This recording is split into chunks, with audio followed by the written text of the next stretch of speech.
हाय। कुछ दोस्तों ने सवाल किया कि ये दुख जो है, इस दुख से निजात कैसे मिले।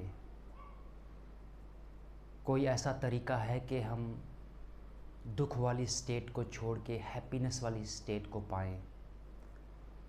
तो ये अक्सर मेरे कुछ दोस्तों का या हमारा सवाल नहीं, ये पूरे इंसान जितने भी हैं उनका ये एक सवाल रहा है। इसीलिए इंसान ने वो देखना स्टार्ट किया, इमेजिन करना स्टार्ट किया कि मरने के बाद ज़िंदगी होगी और वहाँ एक अच्छी जन्नत मिलेगी जहाँ हम इटर्नल लाइफ बिताएंगे और वहाँ पे क्या होगा कि हमें खुशी मिलेगी, हम हैप्पीनेस स्टेट में वहाँ रहेंगे, हैप्पी स्टेट में रहेंगे। तो इस खोज में इंसानों ने बहुत सारी हदें पार कर दी। जैसे कि हम समझते हैं कि टेक्नोलॉजी ने एक बहुत बड़ा रोल अदा किया है हमारी ज़िंदगी में कि इंसान को बेसिक नीड्स के साथ साथ खुश कैसे रखा जाए।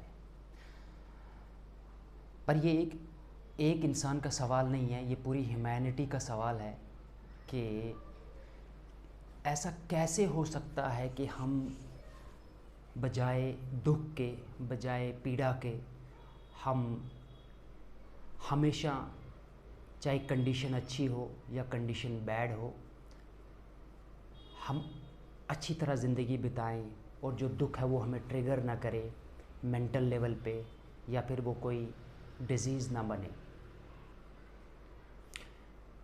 हम जितना ही इस दुख से भागने की कोशिश करते हैं, हम जितना ही इस दुख से दूर जाने की कोशिश करते हैं, हम उतना ही नाकाम होते हैं।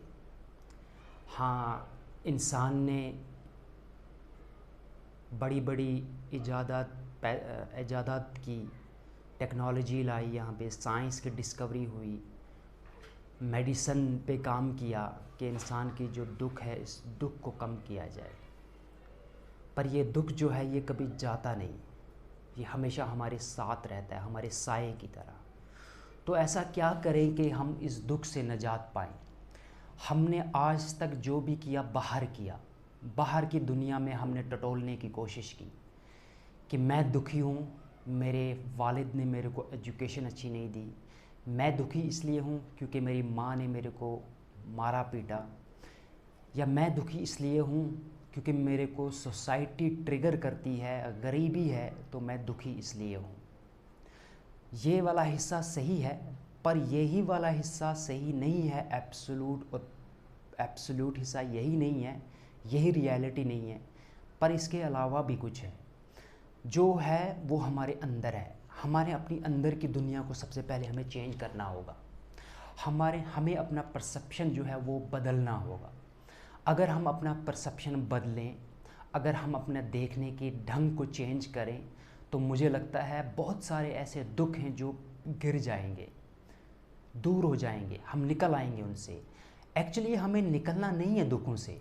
ये ऐसे है कि अगर मैंने हाथ की मुट्ठी बांध के रखी हुई है और मैं किसी से कहूँ कि इस मुट्ठी को खोलने के लिए मुझे क्या करना होगा, तो वो क्या बताएगा? सिंपल, छोड़ दो, ये खुल जाएगी। हाथ को ढीला छोड़ दो, उंगलियों को स्ट्रेट कर, थाम बांध के मत रखो, तो ऐसे जब मैं खोल दूंगा तो मुट्ठी भी खुल जाएगी। तो ऐसे जो हमारी दुखी स्टेट जो है, इसके लिए महात्मा बुद्ध, इसके लिए बहुत प्रॉफिट्स आए, सेंट्स आए, इसके लिए कितनी आज साइकोलॉजी तरक्की कर रही है, न्यूरो साइंस जो है वो इसके साथ जुड़ी हुई है कि इंसान जब दुखी होता है तो दुख के बाद वाली जो स्टेट आती है वो मेंटल इलनेस होती है। तो वो फिर डिप्रेशन हो, एनजाइटी हो, पैनिक अटैक हो, बाइपोलर हो, या बाकी कुछ भी हो, सोशल एनजाइटी हो, जीएडी वगैरह। तो उस रूप में फिर हमने इनको टैग लगा दिया और हमने बताया कि ये वाले सिम्टम्स होंगे तो ये बीमारी होगी। बहरहाल मेरा कहने का मतलब ये है कि परसेप्शन चेंज करने का मतलब पे मैं एक एनालॉजी दूंगा, शायद उससे मेरी बात समझ में आए। दो फ़कीर थे, वो एक बार कहीं से होके आ रहे थे, अपने घर जा रहे थे, तो इतने में बारिश आंधी टूट पड़ी उन पे, तो दोनों भागने लगे, अपने घर पहुँचे किसी तरह से। तो एक फ़कीर जो था वो पहले पहुंचा, और जब वो पहले पहुंचा तो उसने देखा कि उसका जो शड था टीन का बनाया हुआ वो आधा उड़ गया है हवाओं में, और अंदर पानी आ रहा है। तो सोने की कोई गुंजाइश नहीं है, जगह नहीं है, वहाँ कहाँ सोएंगे। तो वो जो साधु था वो सोचने लगा, पूरी ज़िंदगी मैंने खुदा की इबादत की, पूरी ज़िंदगी मैंने भगवान को डेडिकेट कर दी, और उसके बावजूद भी हम गरीबों का घर ही नहीं रहा, बल्कि जो ये अमीर लोग हैं वो अपने घरों में सोए हुए हैं, ऐश कर रहे हैं, और उनको कोई दुख दर्द है नहीं, ऐसा पीड़ा ऐसी है नहीं जिससे हम जा रहे हैं। हमारा एक छोटा सा घर था वो भी भगवान ने छीन लिया हमसे। तो इससे मुझे लगता है कि भगवान हो नहीं सकता, क्योंकि अगर वो होता तो वो हमारी मदद ज़रूर करता। तो ये सोच ही रहा है, तो दूसरा जो साधु था वो भी दौड़ते हुए अंदर घुसा, तो आया, वहाँ पहुँचा, इसने उससे यही बातें शेयर की। कहने लगा, हमारी जो इबादत थी वो बिल्कुल ही फ़जूल थी, और यहाँ कोई इस तरह का खुदा या भगवान नहीं है। तो वो जो साधु था वो हंसने लगा। उसने कहा, आप दुखी क्यों होते हो? हवाएं जो हैं वो कहाँ देखती हैं ये गरीब का घर है या अमीर का घर है? वो तो आती हैं और चला जाती हैं, फिर उसके उन हवाओं के आड़े अमीर का घर है या गरीब का है तो वो तो उड़ा लेती हैं। हमें तो भगवान का शुक्र अदा करना चाहिए कि जो थोड़ा बचा हुआ है, इसके लिए हमें ग्रैटिट्यूड होना ज़रूरी है, क्योंकि इतना भी उसने दिया, यही हमारे लिए काफ़ी है। तो ये था नज़रिया। जो पहला वाला था वो रात भर करवटें लेने लगा, सो नहीं पा रहा था और यही सोच रहा था कि ऐसा क्यों। और जो दूसरा वाला था, तो थोड़ी देर 1-2 बजे रात के तो चाँद निकल आया, हवाएं अच्छी होने लग गई, बारिश थम गई, चारों तरफ नूर ही नूर नज़र आने लगा, लाइट नज़र आने लगी। तो उसने कहा, खुदाया अगर मुझे ये पहले पता होता कि हमारे आधे घर में इतनी लाइट आएगी और इतने आराम से मैं आपकी बनाई हुई इस दुनिया का दीदार करूँगा, तो सच्ची में मैं अपना पहले से ही जो आधा घर है वो उसको उखाड़ फेंकता और मैं आधे घर में रहने की कोशिश करता। तो वो शायरी करने लगा और लिखने लगा, खुदा का शुक्रिया धन्यवाद अदा करने लगा। तो ये एक परसेप्शन है इंसान को चीज़ों को देखने के बारे में। अगर हमारा परसेप्शन पहले वाले साधु की तरह होगा तो हम ज़रूर दुखी होंगे, और उन चीज़ों में दुखी होंगे जो चीज़ें हमें हमारी ज़िंदगी में माने भी नहीं रखती, उन चीज़ों के लिए भी हम दुखी होंगे। अब मिसाल के तौर पे अगर इंडिया और पाकिस्तान का मैच चल रहा है, खेल इंडिया रहा है, खेल पाकिस्तान रहा है, टीम खेल रही है, लेकिन कुछ लोग, मैंने सुना था कि जब वर्ल्ड कप का फाइनल हुआ था 2011 में, तो एक पाकिस्तान में इंसान मर गया था और एक इंसान हिंदुस्तान में मरा था। एक खुशी से मरा था और एक गम से मरा था। तो नज़रिया क्या था कि ये मेरा है, मैं हूँ। अपने आप को सेल्फ सेंटर्ड हम होते हैं, हम अपने आप को बचाना चाहते हैं। जब हम अपने आप को बचाना चाहते हैं तो हमारे सर्वाइवल इंस्टिंक्ट्स जो होते हैं ये हमेशा से लड़ते हुए आए हैं। और जो दुख हमारा होता है, हम दुख खरीद के नहीं लाते, बल्कि दुख हमारे डीएनए में होता है। हमारे माँ बाप किस तरह से जिए हैं, क्या हिस्ट्री है उनकी, वो बायोलॉजी डिसाइड करती है। और साथ में हमारा इन्वायरमेंट कैसा है, किस एनवायरनमेंट में हम हैं, तो वो एनवायरनमेंट भी डिसाइड करता है। और उसके बाद हमारा जो परसेप्शन बन जाता है उस सोसाइटी में जीने का, रहने का, अचीव करने का, गोल सेट करने का। हमें कहीं पहुंचना है, हमें एक को हराना है, मुझे आगे जाना है, मुझे इस बार 95+ मार्क्स लाने हैं, मेरे पड़ोसी की लड़की ने 95+ मार्क्स लाए हैं, मैं क्यों ना लाऊं। तो कुछ लोग निराश इसलिए होते हैं क्योंकि वो फेल हो जाते हैं, और कुछ लोग निराश इसलिए होते हैं क्योंकि उनको मार्क्स 50 से ज़्यादा नहीं मिले, 50% से ज़्यादा नहीं मिले। और कुछ लोग निराश इसलिए होते हैं क्योंकि उसके दोस्त ने उनसे ज़्यादा मार्क्स लाए हैं, 95+ लाए हैं, और वो 93 ला पाई या ला पाया, और इंसान दुखी हो जाता है। तो हम अगर गौर करें अपनी ज़िंदगी में, हम कितनी चीज़ें ऐसी हैं जिन चीज़ों पे हमें दुखी नहीं होना चाहिए, पर हम होते हैं। और इसके लिए मैं किसी को दोषी नहीं ठहराता। कोई कमज़ोर नहीं है, कोई ताकतवर नहीं है, कोई बड़ा नहीं है, कोई छोटा नहीं है, कोई सुपीरियर नहीं है, कोई इन्फीरियर नहीं है। ये हमारा कॉन्शियसनेस की एक स्टेट होती है। ये टाइम नहीं रहता, दिस टू शैल पास। ये स्टेट जो होती है ये निकल जाती है। हमेशा बादल ही छाए हुए नहीं रहते आसमान पे, हमेशा धूप ही बनी हुई नहीं रहती। कभी बर्फ़ का टाइम मौसम आता है, कभी झाड़ियों का मौसम आता है, कभी पतझड़ का मौसम आता है, कभी हरियाली खिलती है, कभी हम देखते हैं कि टाइम बाहर आ जाती है और फूल खिलते हैं। पर अगर वो खून लड़ना स्टार्ट करें कि हमें हमेशा 12 महीने ऐसे ही रहना है, तो वो लड़ने में जो बची हुई कुछ दिन की ज़िंदगी है वो लड़ने में रेसिस्ट करने में चला जाएगी। तो हमें लड़ना नहीं है, हमें इस चीज़ को ये नहीं कहना है कि मैं दुखी हूँ और वो दुखी नहीं है। एक्चुअली हर कोई इंसान इस ज़िंदगी में जब जिसको मिली है ये ज़िंदगी, पोटेंशियल सफरिंग है यहाँ पे, दुख है यहाँ पे, दर्द है यहाँ पे। इस दर्द के निजात के लिए इंसान ने क्या क्या हड़बे इस्तेमाल किए। हमने जानवरों को मारा, हमने इंसानों को मारा।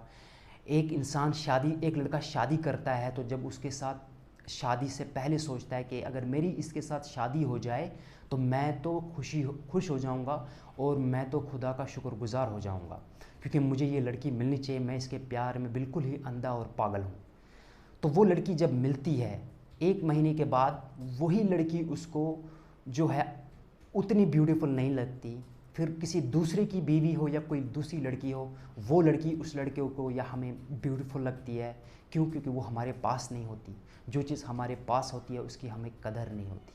हमारे पास 2 कान हैं, 2 आँखें हैं, हमारे पास अगर शरीर है, हमारे पास कोई डिजीज़ नहीं है, हम अगर चल फिर रहे हैं, तो इससे बढ़ के हमें क्या मिलना चाहिए? मान लो अगर मेरे पास 2 टांगें हैं और 1 टांग ना होती तो मैं क्या कर पाता? मैं किसी का क्या उखाड़ता? मैं किसको ब्लेम करता? यहाँ किसको बोलता कि आपने मेरे साथ नाइंसाफ़ी की है? पर वैसा होना और उसको एक्सेप्ट करना हमें आना चाहिए। मान लीजिए किसी को आंखें नहीं है, किसी के पास, वो क्या कर सकता है? वो आंखें ला तो नहीं सकता, वो पैदा तो नहीं कर सकता, तो उसको उसी में जीना सीखना आना चाहिए। और जब हम एक्सेप्ट करते हैं, एक्सेप्ट करने का मतलब नहीं है कि यहाँ पे दुख है, मैं किसी अपने भाई को अपने घर में रखना नहीं चाहता पर दुखी हो के मैं रखता हूँ, तो जब मैं दुखी हो के रखूँगा तो मुझे दुख तो चारों तरफ से घेरेगा। एक्सेप्ट करने का मतलब ये होता है, अगर आप खुदा को मानते हो तो ये समझो कि जो खुदा करता है तो वो वही जानता है, वो अच्छा है या बुरा है मैं जज नहीं कर सकता। और अगर आपको खुदा को नहीं मानते हो तो नेचर है, नेचर को हम तबाह नहीं कर सकते, नेचर के खिलाफ हम नहीं जा सकते। नेचर ने हमें जो चीज़ दी है, नेचर ने हमें 2 आंखें दी है, हमें 3 आंखें नहीं है। नेचर ने हमें 2 हाथ दिए हैं, हमें 3 हाथ डेवलप नहीं होते। तो जो 2 हाथ हैं हमने उसमें अडाप्ट कर लिया। और नेचर में कभी दुख आता है, कभी सुख आता है, कभी गरीबी आती है, कभी अमीरी आती है। तो एडजस्ट करना, उसको एक्सेप्ट करना, उसमें हो जाना, तो वो बड़ी बात है। ऐसे समझें, हम एक और एनालॉजी दूं, हमने अक्सर देखा है जो मर जाता है इंसान, मुर्दा इंसान पानी के ऊपर तर जाता है, तैरता है, उसकी मौज ही अलग होती है। पर ज़िंदा इंसान नहीं तैर पाता, वो डूब जाता है और वो मर जाता है। क्यों? क्योंकि हम लड़ते हैं, हम उस ग्रेविटी के ख़िलाफ़ लड़ते हैं, हम उस पानी की ताकत के ख़िलाफ़ लड़ते हैं। और लड़ते लड़ते हम थक जाते हैं और पानी के सामने हमें बाय डिफ़ॉल्ट सरेंडर करना पड़ता है और हमारी जान निकल जाती है। पर वो मुर्दा जो होता है वो कुछ नहीं करता, वो कर ही नहीं पाएगा कुछ, पर वो करता भी नहीं है, वो चलता है, बस पानी उसको बाहर फेंक देता है। तो दुखी, हमने दुख को पकड़ा हुआ है, दुख ने हमें नहीं पकड़ा हुआ है। हमारे पास जो आज रहने को घर है, जो टेक्नोलॉजी है, जो हमारे पास इंफॉर्मेशन है, जो नॉलेज है, पुराने ज़माने के जो किंग बादशाह हुए करते थे उनके पास भी नहीं होती थी।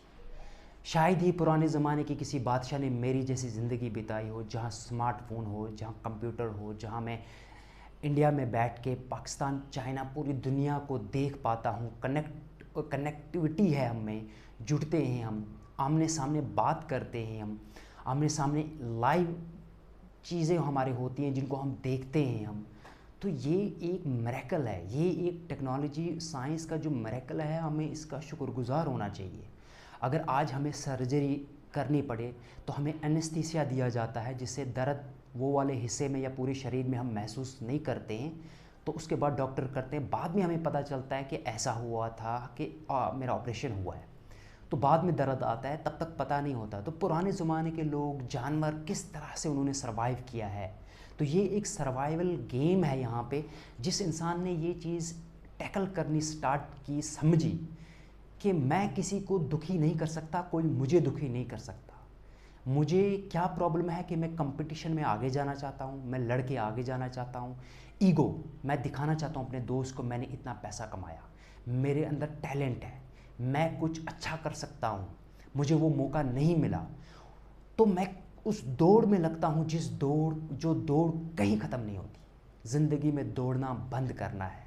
दौड़ो मत, शांत हो जाओ, स्टेबल हो जाओ, जो है आने दो और जाने दो।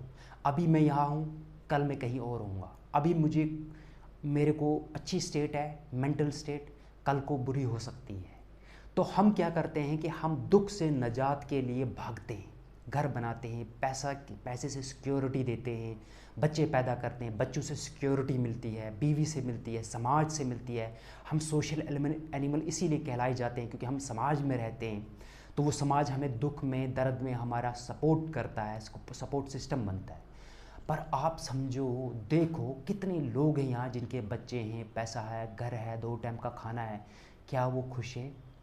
क्या उनकी आँखों से, उनके चेहरे से, उनकी एक्टिविटीज़ से ये चीज़ झलकती है, नूर बाहर झलकता है कि वो ग्रैटिट्यूड में है? वो कहें कि जो होता है होने दो, होना होना होता है, ये ना अच्छा होता है ना बुरा होता है, ना मैं अच्छा बोलता हूँ इसे, ना मैं बुरा बोलता हूँ। जो होता है वो हैपन, हम उसको कभी चेंज नहीं कर सकते। हम एफ़र्ट लगा सकते हैं, एफ़र्ट के बाद भी वो चेंज हो ना हो हमारे हाथ में नहीं होता। और ना हो तो मैं क्यों टेंशन लूँ, और हो तो फिर टेंशन ही किस बात का, क्योंकि मैं चेंज कर सकता हूँ। किसी वॉइस बंदे से पूछा था किसी ने कि मैं दर्द से निजात कैसे पाऊँ, तो उसने कहा अगर आपसे कोई काम होता है तो उसे करो, करने के बाद आप खुशी महसूस करोगे क्योंकि वो आपने किया और आपने अपनी ज़िंदगी चेंज की। और अगर आपसे नहीं हो रहा तो आप ये एक्सेप्ट कर लो और मान लो ये आपसे नहीं होता, तो एक्सेप्ट हो गया, मान लिया, तो कोई और काम करो, तो गम तब भी नहीं रहेगा वहाँ। तो ये हमारा परसेप्शन होता है। अक्सर हम क्या करते हैं, पॉलिटिशियन के पीछे देखते हैं, उस कंट्री ने उस पर अटैक कर दिया, इन चीज़ों में हम रस लेते हैं क्योंकि हमारा बायोलॉजिकल नेचर ही ऐसा है।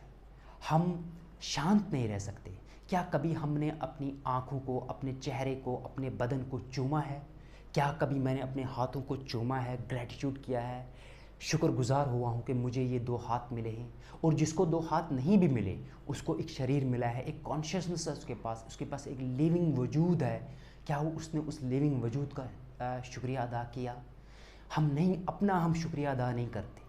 और कोई भी दुख हो हम दूसरों में टटोलते हैं, उसने मुझे दुखी किया, फादर ने मुझे दुखी किया, सोसाइटी ने मुझे दुखी किया, इस बंदे ने मेरे साथ ऐसा नहीं किया होता तो मैं दुखी नहीं होता।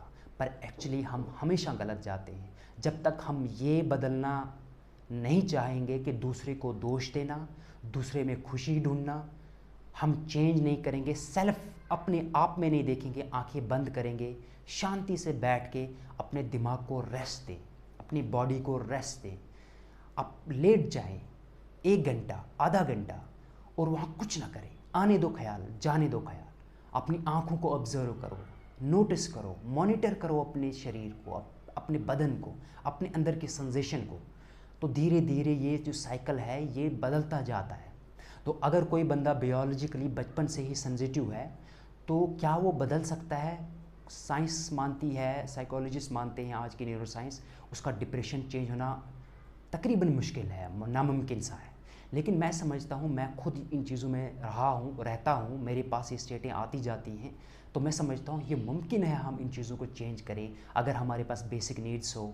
और अगर हमारे पास बेसिक नीड्स ना हो तो उस बेसिक नीड्स को हमें क्या करना है, गेम बनाना है। हमने अक्सर देखा है कि हम काम करने जाते हैं तो हम थकते हैं, लेकिन जब खेलने जाते हैं हम थकते नहीं, हम खुश होकर वापस आते हैं।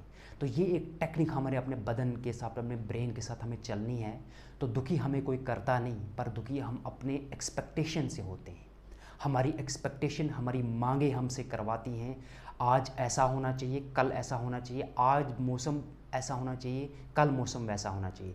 ये हमारे हाथ में नहीं है, ये नेचर जो है, नेचर खुद इसको बनाता बिगाड़ता है अनकॉन्शियसली। तो जो चीज़ें हमारे हाथ में नहीं है हमें उनके लिए रोना नहीं चाहिए और उसके लिए दुखी नहीं होना चाहिए। जिस चीज़ को हम चेंज कर सकते हैं हमें उसके लिए अपनी पूरी ताकत लगानी चाहिए और उसे गेम समझ के, न कि कंपटीशन समझ के, न कि बर्डन समझ के, न कि बोझ समझ के उसको करना चाहिए, बल्कि उसको अपना एक गेम और डेली रूटीन बनानी चाहिए। तो ये एक नुस्खा है जो मैं बताना चाहता था कि एक बार एक स्टोरी बताता हूँ, उसके बाद मैं अपनी बात को यहाँ ख़त्म करूँगा। कि मैंने ओशो का एक वाक़ा पढ़ा है कि वो एक घर जाता था और उस घर में वो अक्सर जब जाता था, वहाँ की जो लड़की थी, जो मालकिन थी, वो अक्सर उसे देख के रोती थी। वो जाता था, वो तब भी रोती थी, वो आता था, वो तब भी रोती थी। तो इसने उससे पूछा, आप क्यों रोती हो? उसने कहा, क्योंकि आपका दीदार करना, आपके प्रेजेंस में मेरे को रहने का टाइम बहुत कम मिलता है, तो मुझे आपकी याद आती है, मैं इसलिए रोती हूँ आपके लिए, तो मैं आपको बहुत पूछती हूँ। तो ऐसे वो किसी और घर में भी जाता था और वहाँ पे एक लड़की थी, इसने उनसे पूछा कि जब मैं आता हूँ तो आप दुखी होती हो, या मैं जब जाता हूँ तो आप क्या दुखी होती हो, तो आपकी मेंटल स्टेट कैसी रहती है? उसने कहा, जब आप आते हो तो मैं बहुत ही खुश होती हूँ, और जब आप चला जाते हो मैं उससे भी ज़्यादा खुश होती हूँ। ओशो ने पूछा, वो क्यों? कहा, जब आप आते हो तो मुझे पता है आप 1 साल 2 साल के बाद आए, तो मेरे घर में फूल खिलते हैं, मेरे घर में रौनक आई, आप आए, आपके साथ रह के हमें कुछ सीखने को मिलेगा। और जब आप चला जाते हो तो मैं इस चीज़ में खुश होती हूँ कि आज आप चला गए, एक दिन फिर आप वापस आओगे, मैं उसके लिए तैयार होती हूँ। आप फिर से वापस आओगे, फिर से हमारे पास टाइम बिताओगे, फिर से हमें कुछ ज्ञान दोगे, फिर से हमें कुछ ऐसी चीज़ें दोगे जिससे हम जो हमने पकड़ी हुई हैं, जो गलत हैं, हम उनसे निजात पाएंगे। तो ये इंसान का एक परसेप्शन होता है, पर्सपेक्टिव होता है, व्यू पॉइंट होता है, जिससे इंसान को ट्रिगर चेंज करना बहुत ही ज़रूरी है। अदरवाइज़ हम दुख दूसरों की वजह से लेके अपने आप को सज़ा देते हैं, और वो सज़ा हमारी पूरी ज़िंदगी चलती रहती है, और ये चैप्टर कभी बंद नहीं होता है। बच्चे से लेके बुढ़ापे तक हम उसी ज़िंदगी में रहते हैं, उसी दुख में रहते हैं, और वही कंप्लेन, वही मुसीबतें, वही रूटीन चलती रहती है।